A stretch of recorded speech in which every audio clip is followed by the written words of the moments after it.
যুক্তরাষ্ট্রের ক্রিকেট দল যেন এক সম্মিলন কেন্দ্র, যেখানে মিলেছে বিভিন্ন দেশের ক্রিকেটাররা। ভিন্ন ভিন্ন দেশের 15 ক্রিকেটার নিয়ে গড়ে উঠেছে দলটি। যুক্তরাষ্ট্রের বহরে সবচেয়ে বেশি ক্রিকেটার ভারত সংশ্লিষ্ট। দলটিতে খেলছেন ভারতের সাথে সংযোগ আছে এমন 8 ক্রিকেটার। এছাড়াও পাকিস্তান, দক্ষিণ আফ্রিকা, নিউজিল্যান্ড, জামাইকা, বার্বাডোস ও কানাডার ক্রিকেটাররাও আছে যুক্তরাষ্ট্রের বিশ্বকাপ দলে।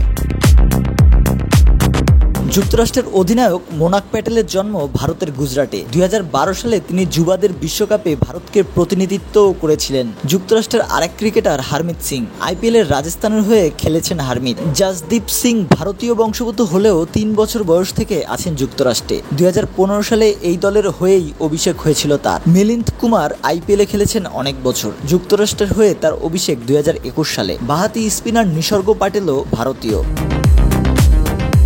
লোকেশ রাহুলের সাথে 2010 যুবা বিশ্বকাপে ভারতের হয়ে খেলেছিলেন সৌরভ নেত্রাভালকার। পেশায় একজন সফটওয়্যার ইঞ্জিনিয়ার হলেও এখন যুক্তরাষ্ট্রের হয়ে খেলছেন নিয়মিতই। নীতিশ কুমার জন্মসূত্রে ভারতীয় না হলেও তার পূর্বপুরুষ ভারতীয়। তার জন্ম কানাডায়। তিনি কানাডার জাতীয় দলের অধিনায়কত্বও করেছেন।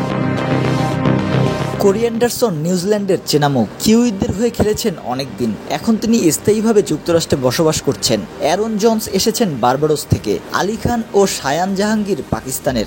আন্দ্রিয়াস গৌস ও ফোন শালুইক দক্ষিণ আফ্রিকান। কাগজে কলমে এই স্কোয়াডে একজনই যুক্তরাষ্ট্রের। তিনি হচ্ছেন ওপেনার স্টিভ টেলর।